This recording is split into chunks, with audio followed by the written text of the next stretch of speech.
He found her. After 8 months of silence. After the new city, the new number, the new name on the lease. After she had finally stopped checking over her shoulder at every gala, every lobby, every crowded elevator, he found her.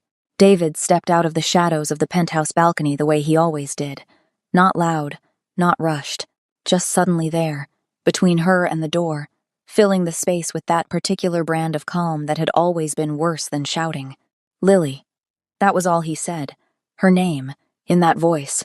She felt her body do what her body had been trained to do, go very still.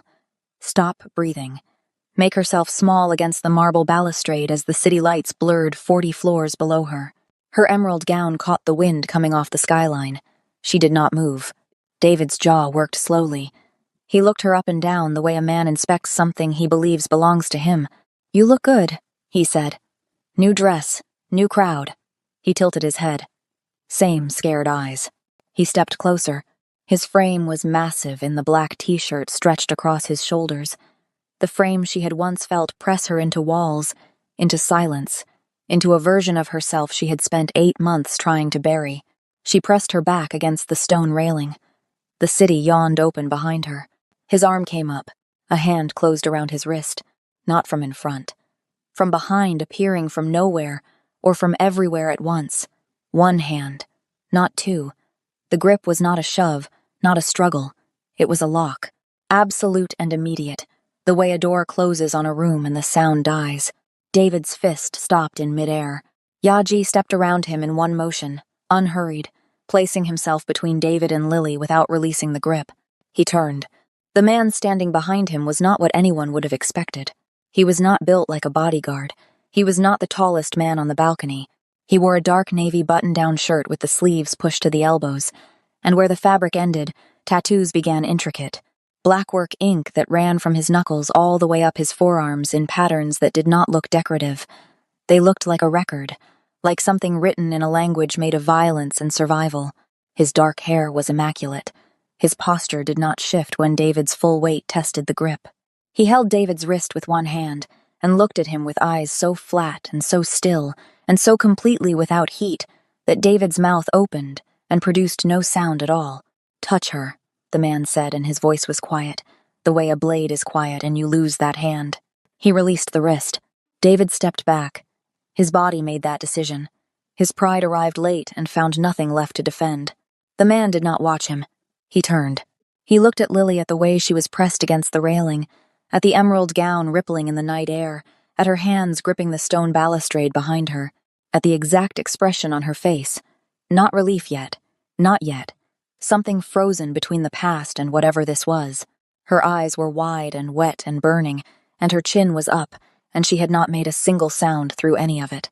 He looked at her the way no one at that gala had looked at her all evening, like she was the only thing on that balcony worth seeing. His name was Ya-Ji. The gala was his hosted, as it was every year, at his penthouse above the city, where the guest list was curated by people who understood that an invitation was also a message about who you were allowed to know. He had been at the bar inside all evening, drinking nothing and watching a woman in green hold herself together with a precision that had nothing to do with the evening gown and everything to do with what was underneath it. He had noticed her the moment she arrived, the way she scanned every room before she entered it, the way she smiled at strangers with her mouth but kept her eyes free. He had recognized it immediately, because he had spent 20 years learning to read danger in a person's posture. He had watched the evening unfold. He had watched David appear. He had watched Lily's shoulders change the moment she saw him. When David's arm came up, Yaji was already moving. "Are you hurt?" he asked. His voice was still quiet, unhurried, the voice of a man who has never needed volume to be understood. Lily looked at him, at the tattoos still visible where he'd rolled his sleeves, at the absolute calm on his face, standing between her and the man who had been her nightmare for 3 years, at David, behind him, who was breathing fast and saying nothing and had somehow become the smallest person on the balcony. She looked back at Yaji. "No," she said. He nodded once. The way a man nods when he has already decided what comes next and is simply giving you the courtesy of finishing the conversation. He turned and walked back toward the balcony doors. He left space behind him open, and hers, if she chose it. She picked up her clutch from the balcony chair. She did not look at David. "Lily," David's voice came after her. tight and rising. "Lily, we're not done." She kept walking. The doors closed. And somewhere behind her, in the city that stretched below 40 floors of marble and chandelier light, David's voice disappeared. Within 24 hours, so would everything else about him. Subscribe to see how this unfolds and drop a comment telling me where you're watching from. I would absolutely love to say hello to you, just to know how far our story is already traveling. She called his number 7 times. The first time, it rang. That was almost worse, the idea that he was somewhere, phone in hand, choosing not to answer. By the third call, it went straight to voicemail. By the fifth, the automated voice told her the number was no longer in service. She sat on the edge of her hotel bed in the gray, early morning light, still in the emerald gown, shoes still on, and stared at her phone the way a person stares at something they cannot explain. She tried his social media next. The accounts were gone. Not deactivated, gone. No archived profile, no ghost page, no mutual connections pointing toward a trace. David's Instagram, which he had curated like a man who believed the world needed proof of his existence, had vanished as completely as if it had never been created. His LinkedIn, the Facebook he only used to check on people from his past. The number for his office, which she still had memorized against her will, rang to a line that said it had been disconnected. Lily set the phone down on the bedspread. She thought about what that meant. She thought about the man on the balcony, the tattoos, the single hand closing around David's wrist like a door being shut. She thought about the voice. Touch her and you lose that hand. She thought about how David had stepped back. David, who had never stepped back from anything in his life. She got up, went to the bathroom, and stood in the shower until the water ran cold. She was dressed jeans, a white blouse, hair pulled back because she needed control over something when the knock came at her door. 3 measured raps, not rushed, not tentative. The knock of someone who already knew she was on the other side. She did not move toward the door immediately. Old habit. "Miss Morgan." A man's voice, low and professional. "Mr. Yaji sent us." She looked through the peephole. 2 men in dark suits stood in the corridor. They were not small. They were not trying to appear casual. They stood the way soldiers stand when they have been told not to stand like soldiers, which is to say, exactly like soldiers. She opened the door. The taller one spoke. "Mr. Yaji would like you to come with us, for your safety."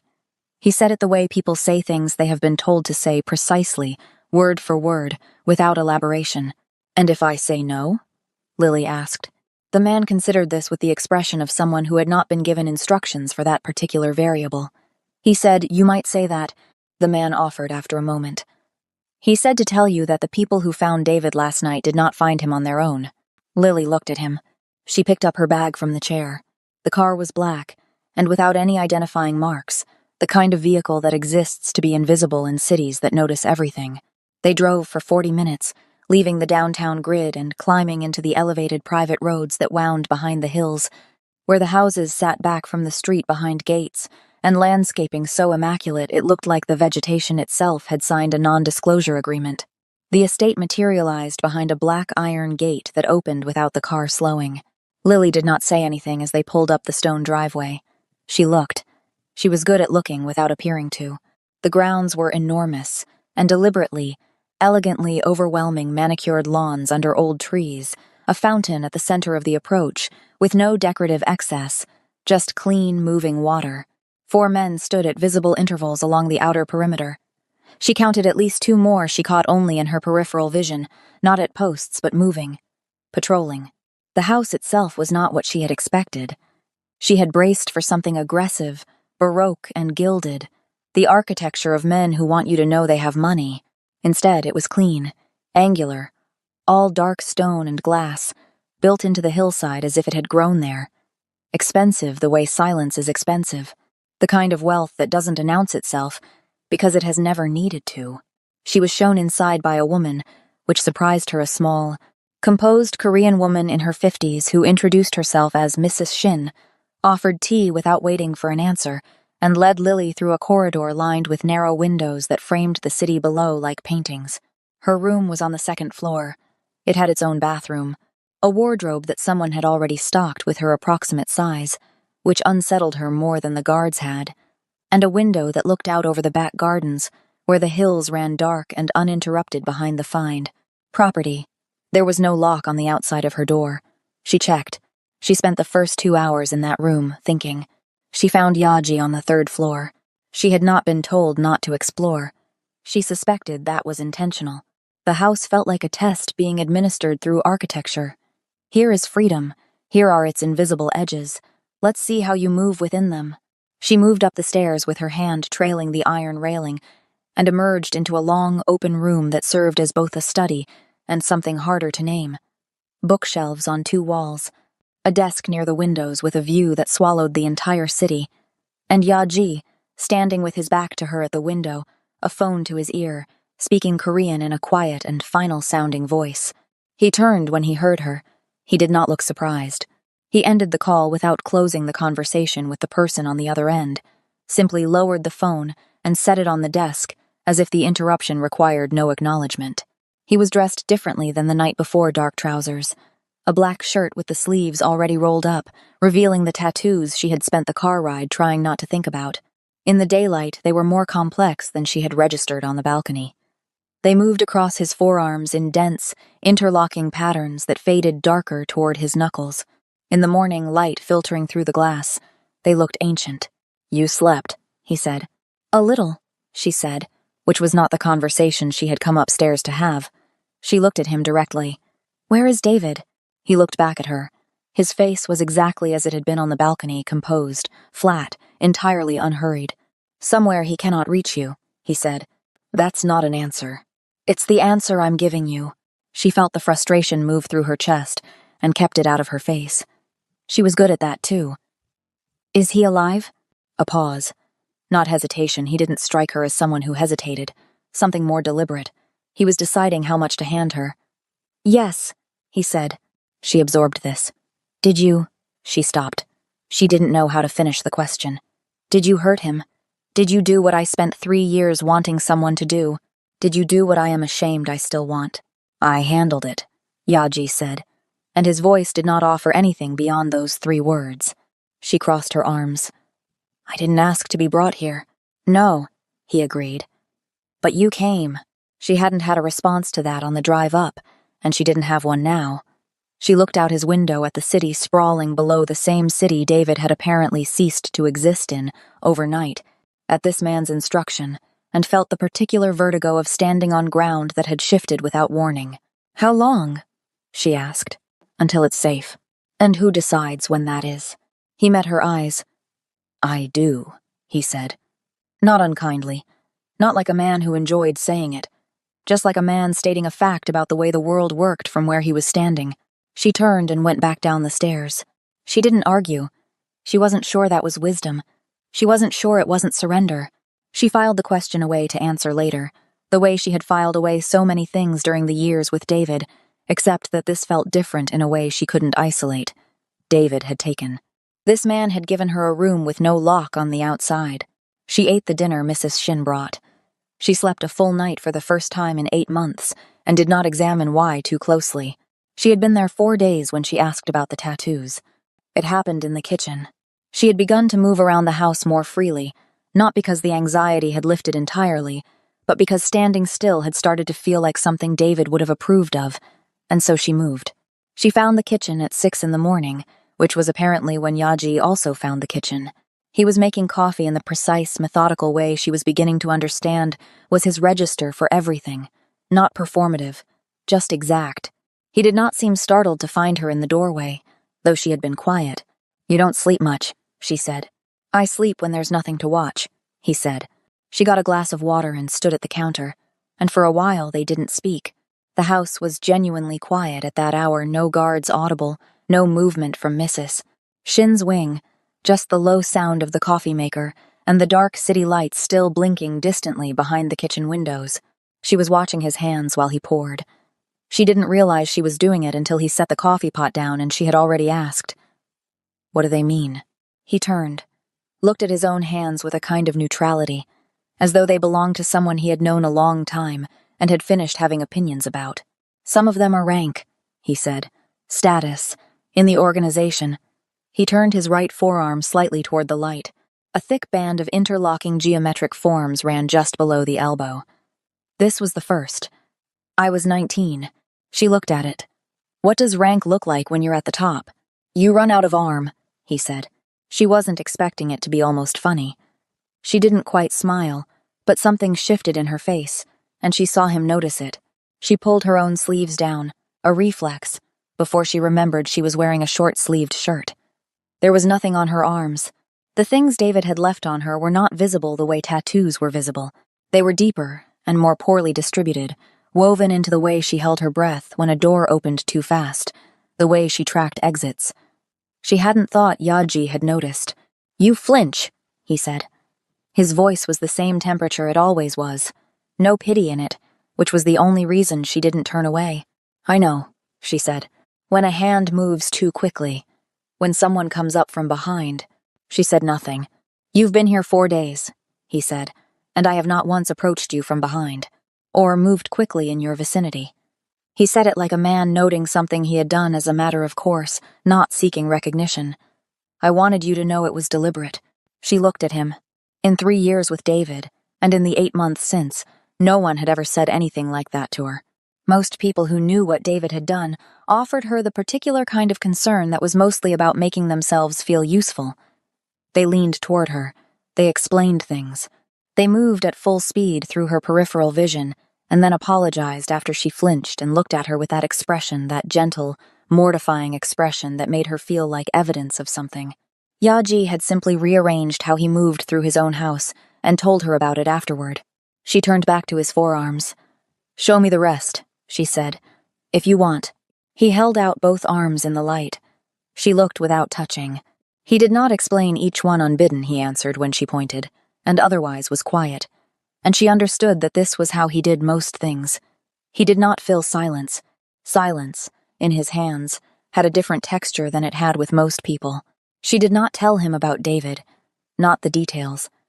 But at some point during that hour in the kitchen, she stopped tracking the nearest exit. And she noticed she had stopped. And she did not start again. She asked Yaji on the 5th day if she could go back to her apartment. She needed clothes that were hers. She needed to check her mail. She needed, more than either of those things, to prove to herself that she still had a life that existed outside this house, that she was here by choice, and not by the slow sedative of gilded walls and the company of a man who moved through rooms like weather. Yaji looked at her across the desk in his study. "I'll have someone take you," he said. "I don't need someone to take me. I can take a car." "Yes," he said. "You can." He picked up his phone and said something in Korean. Within 3 minutes, a car was arranged, one of his men in the front. No argument, no negotiation, the concession given so cleanly that she couldn't find anything to push back against. She went back to her apartment. It looked exactly as she'd left it, keys on the hook, dishes from 3 days ago still on the drying rack, the particular smell of her own life. She stood in the center of her living room for a long moment and breathed it. Then she packed a bag, checked her mail bills, a magazine, nothing, and watered her plants. She was locking her door when she noticed the car, black, parked across the street, which meant nothing, except that it had not been there when she arrived. And the man behind the wheel was not looking at his phone, not reading, not doing any of the things people do when they park. He was watching her building the way Yaji's guards watched the estate perimeter.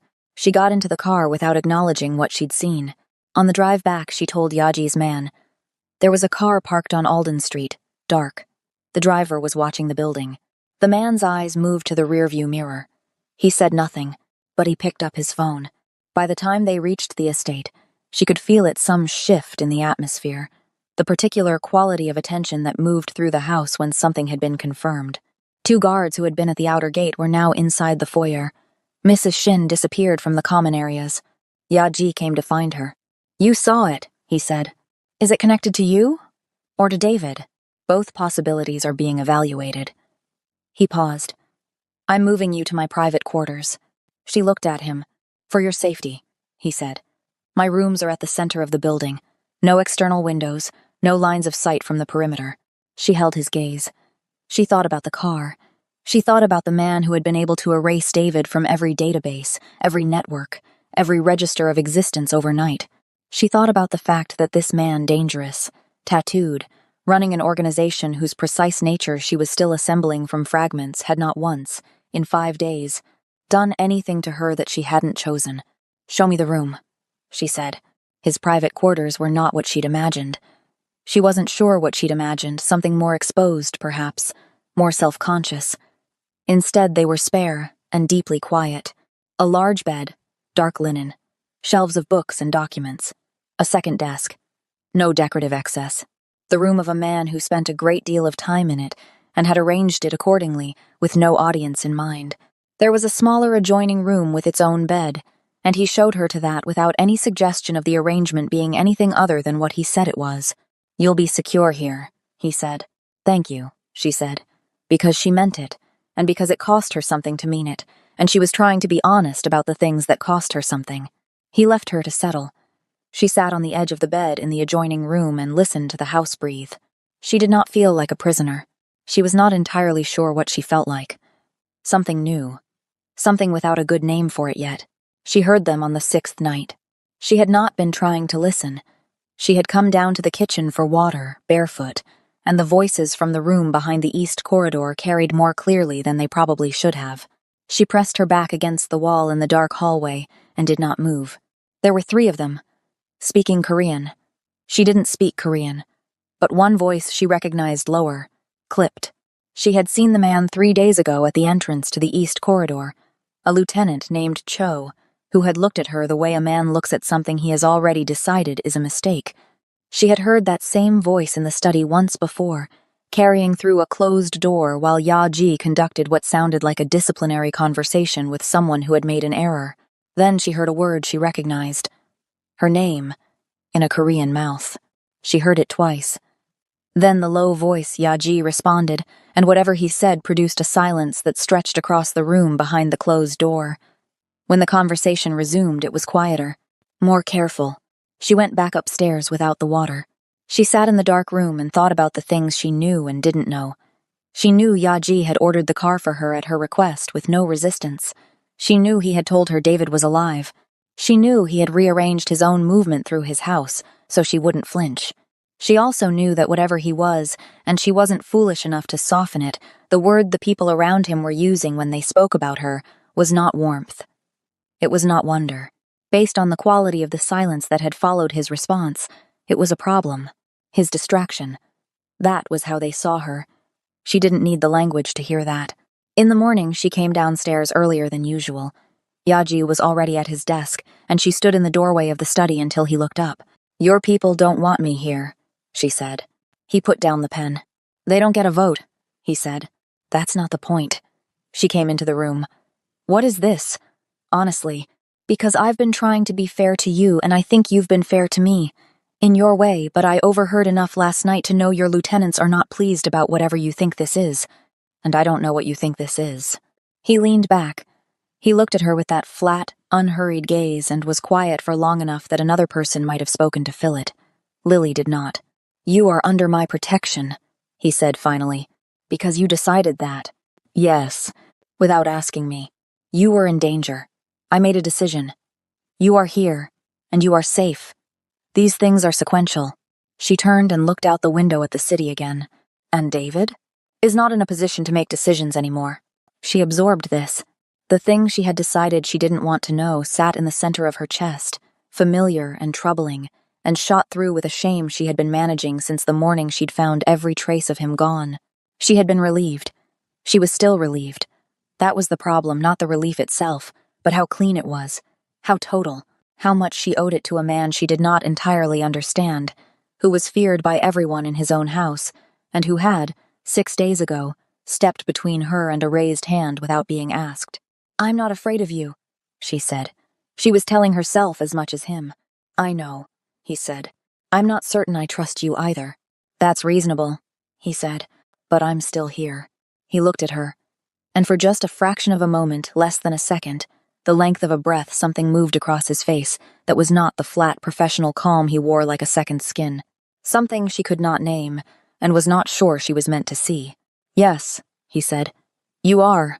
She looked at him for one more moment. Then she crossed to the bookshelf because she needed something to do with her hands, and she pulled out the first book her fingers landed on and she sat down in the chair by the window and opened it. She wasn't reading. She suspected he knew she wasn't reading. But he picked up his pen and returned to the papers on his desk, and the room settled into the particular quiet that she had begun, against her own intentions, to look forward to. Outside, the city stretched in every direction. Somewhere in it, someone had been watching her building. Somewhere in it, David existed in a form she hadn't been told the shape of. Somewhere below the East Corridor, 3 men had spoken her name with the particular edge of people who have decided that something is a liability. In the room she was sitting in, a man in a navy shirt with ink across his hands was working through a stack of documents, and not once had he moved too quickly, raised his voice, or made her feel like anything other than a person who was allowed to take up space. She turned a page she hadn't read. She would figure out what that meant. Later, when the city stopped watching and the men in the corridor found something else to worry about and she had enough ground under her feet to think clearly, for now she stayed. She found it by accident. She had not been looking for anything. It was the 9th day, and she had developed a rhythm inside the estate, the way water develops a rhythm inside a container, finding the available channels, moving along them, morning coffee in the kitchen. The study, if Yaji was working there, and the quiet between them felt like something she wanted to be inside. The back gardens in the afternoon when the sun hit the hills at a low angle, and the guards gave her a respectful distance that no longer felt like surveillance. She had been in the study alone. Yaji had stepped out to take a call, and she had been doing what she now did most afternoons, reading something from his shelf that she was actually reading this time, not performing. A history of the Korean peninsula that she'd picked up without any particular intention and found herself genuinely inside. The folder was on the desk. Not hidden, not locked away, set on the corner in the way that objects are set somewhere temporarily, with the intention of returning, by a person who lives alone and has never needed to conceal what he does in his own house. She would have ignored it. She had been ignoring the desk's contents as a matter of principle, a private contract she'd made with herself about the limits of what she was entitled to know. But the edge of a photograph was visible at the folder's corner. A photograph of a building she recognized. Her old apartment. The one she'd left before moving to this city. The one David had found her in the first time she'd tried to leave. She pulled the folder toward her. She told herself she would only look at the photograph. She looked at everything. It was thorough in the way that only institutional thoroughness can be, not one document but dozens, organized in a sequence that told a story from its first page to its last, with the brisk clarity of a case file. David's financials were first.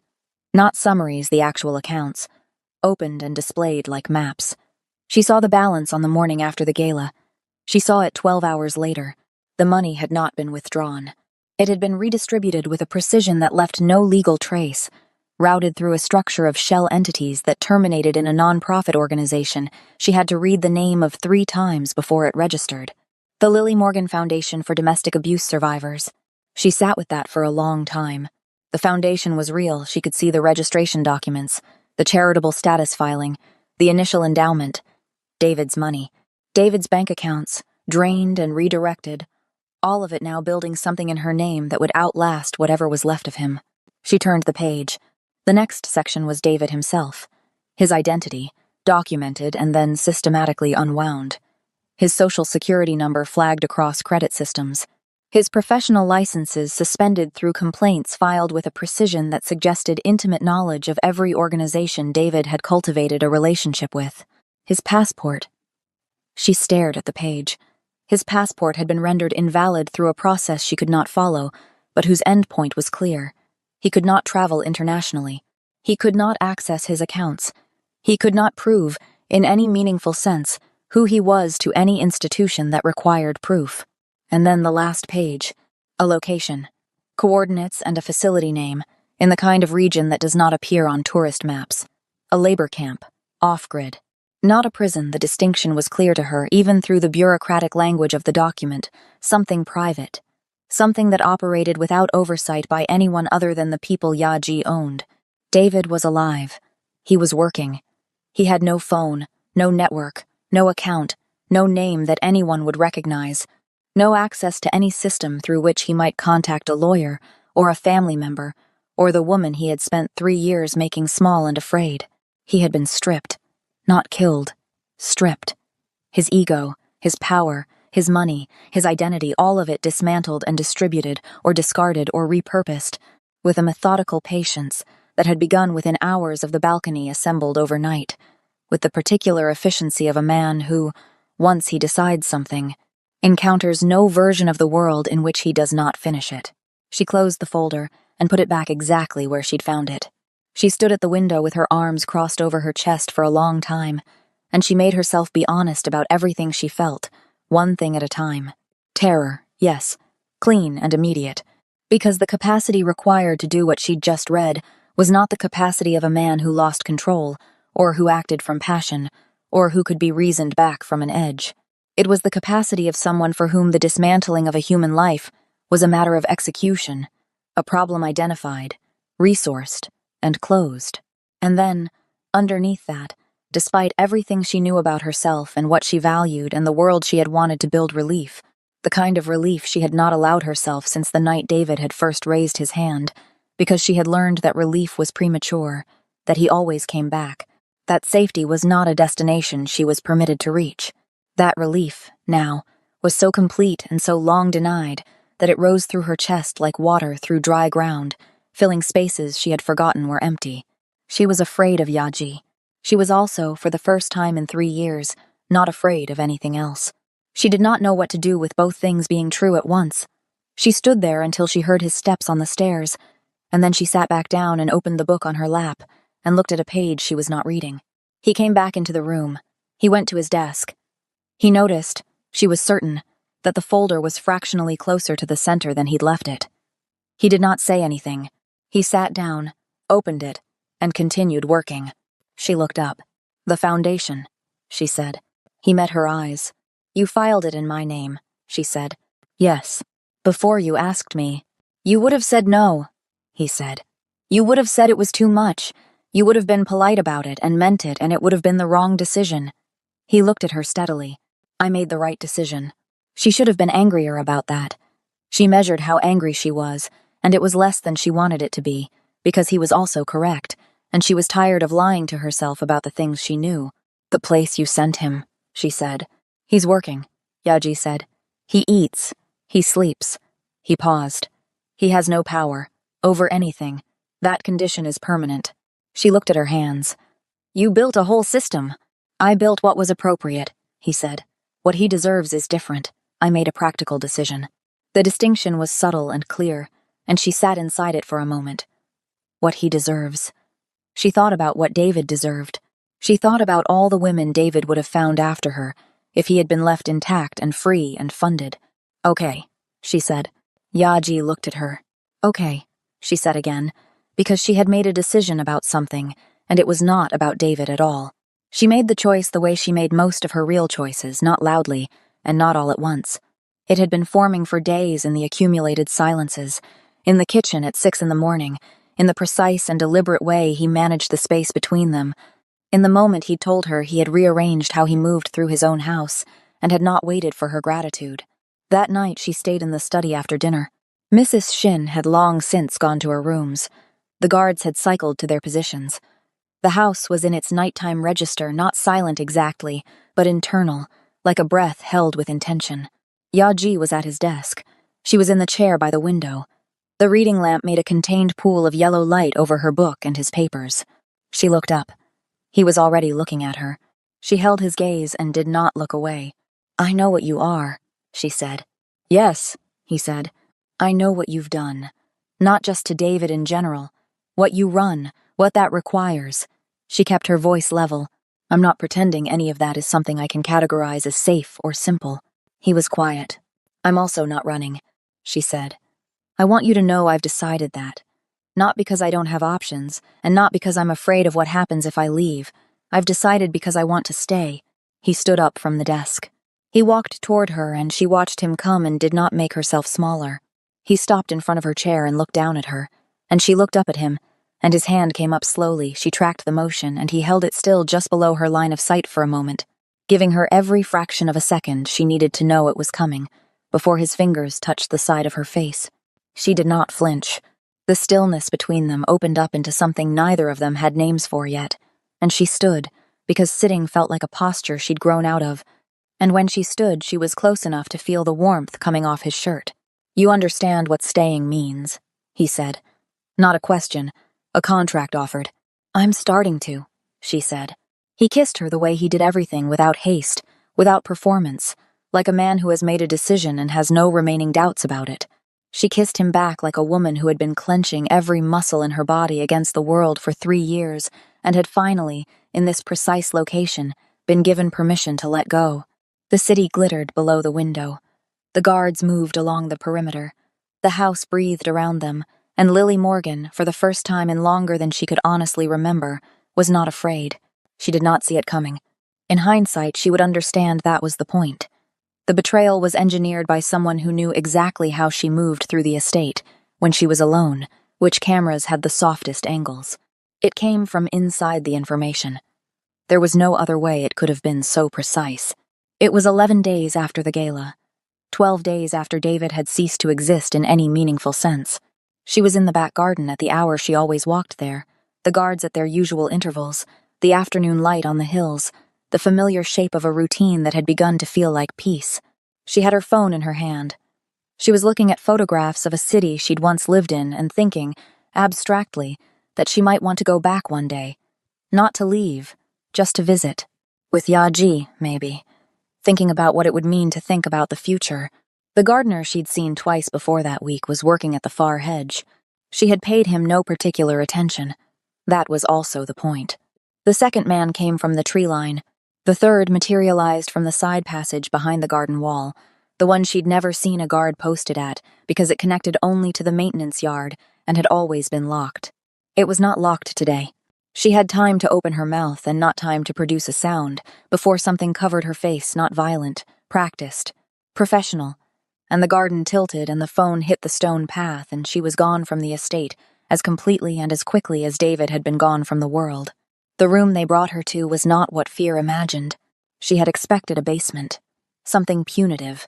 Instead, it was a mid-rise apartment, clean and stripped of personality, with the particular atmosphere of a space used for purposes its original landlord had not anticipated. 3 men in the outer room, 1 woman who brought her water and said nothing. Her wrists were zip-tied in front of her, not behind, which she noted carefully because it was either careless or deliberate, and either one was useful information. She sat on the edge of the bed and breathed and thought. She thought about the syndicate's whisper, the voices behind the corridor door, the way her name had sounded in someone else's language, not warmly. She thought about the word liability and the way power structures move when the person at the top develops what looks, to the people beneath, like a vulnerability. She thought about what Yaji would do, and then she stopped thinking about what Yaji would do and started thinking about what she could do, because she had not spent 3 years with David without learning something about the particular arithmetic of survival, how to read a room, how to read men, how to identify the weakest point in a system not by its most visible elements but by its assumptions. The assumption here was that she was a woman who needed rescuing. The assumption was that she would wait. The woman who'd brought the water had left a glass with a smooth, cylindrical base on the nightstand. When the guard who checked on her at 40-minute intervals came to the door, she was sitting on the bed with her hands folded in her lap and her eyes on the floor, and he looked at her for 3 seconds and determined she was contained. That was the assumption. Her hands being in front made the difference. She had the zip tie against the edge of the bed frame within 30 seconds of his footsteps fading something she could not have managed behind her back, and something whoever had tied her had not thought carefully enough about. Yaji got the message at 4:47 inches the afternoon. It was a photograph of the back garden. Lily's phone on the stone path, a single line of Korean beneath it that translated to, "Come alone, or she doesn't come back." The man who had been standing next to him when the message arrived told the story afterward not widely, because most of the people he would have told were no longer employed by Yaji by the end of that night, and several were no longer in a position to tell anything to anyone. But he described it, once, to Mrs. Shin, who had been with Yaji for 15 years, and had thought she had a complete picture of what he was capable of. He did not raise his voice. He looked at the photograph. He set the phone down on the desk. He stood very still for approximately 4 seconds, and then something behind his eyes changed. It was not anger, exactly. Anger is hot. This was the opposite of hot. This was the removal of every ambient temperature from the room. The thing that happens when a man who has spent 20 years building absolute control over every dimension of his own nature decides that control is no longer required because everything that required protecting has been placed at risk. He made 2 calls, both under 30 seconds. Then he put on his jacket, took the gun from the desk drawer that no one on his staff had ever seen him use personally, and walked out of the study. The car left the estate with 6 vehicles behind it. The address had not been in the message. It didn't need to be. The traitor was a man named Cho, who had been with the organization for 11 years and had the rank to access security schedules and camera rotations and maintenance yard lock codes. Cho also had a property in his cousin's name in the financial district that Yaji's people had found, cross-referenced, and confirmed within 19 minutes of the photograph arriving. 23 minutes after Lily's phone hit the garden path, Yaji's convoy was moving through the city. He said nothing in the car. The men with him did not speak to each other. The city moved past the windows at speed, and the lights blurred in the early dark, and Yaji sat in the center of the back seat with his hands open on his knees and his eyes focused on something no one else in the vehicle could see. She had gotten one wrist free. The bed frame edge was slower than she'd hoped, and her wrist was raw from the effort. But she had the room's layout memorized, and she had a plan, which was more than she'd had in every moment she'd spent calculating her way out of what David offered her. She was pulling the second wrist loose when the window on the far side of the apartment lit up. Car headlights. Multiple. Then a sound she had no good reference for, not a single shot, but a rapid, overlapping sequence of sounds from the floor below, then the outer room, then the corridor, then silence that lasted long enough to mean something, then footsteps she recognized. Not their pattern exactly, she hadn't catalogued his footsteps with any intention, but their pace, not running, not cautious, moving through a space that has been made available. The door opened. Yaji stood in the frame. His jacket was on. His hair was still immaculate. There was a cut along his left jaw that had not been there this morning, and something dark on the sleeve of the jacket that she identified and did not name. His eyes went to her hands first, her wrists, the fraying zip tie, and something moved across his face too quickly for her to catch. He crossed the room in 4 steps, and his hands closed around hers. She looked up at him. "I was almost out," she said. He looked at the half-freed zip tie, then at her. Something rearranged itself in his expression, not quite humor, not quite awe, but adjacent to both. "I know," he said. He broke the remaining plastic with 2 fingers and let it fall. His hands stayed around hers. She could feel the tension in them, the extraordinary effort of a man who had moved through the last 40 minutes at a temperature no one near him could survive, now pulling himself back down to something she could be in the same room with. She turned her palms up and held his hands back. "Is it done?" she asked. "Yes," he said. She nodded. She did not ask how. She had read the folder. She understood the range of what yes could mean from him, and she had made her peace with that not easily, and not dishonestly, but completely. "Take me home," she said. He looked at her for a moment, with something in his face that was entirely unguarded, entirely unperformed, and entirely new, the expression of a man who has just heard a word applied to a place that he had not, until that moment, thought of as home. He didn't say anything. He kept her hands in his and turned toward the door, and she walked with him through the apartment and down the stairs and out into the night air. In the weeks that followed, the city rearranged itself. Not visibly. Not in the way cities rearrange themselves when something obvious has shifted. It happened in the substrate, in the particular conversations that did not take place at certain tables, in the names that disappeared from certain organizational charts, in the way men who had spent years building leverage against Yaji found that leverage quietly, thoroughly gone. The syndicate did not fracture. It consolidated.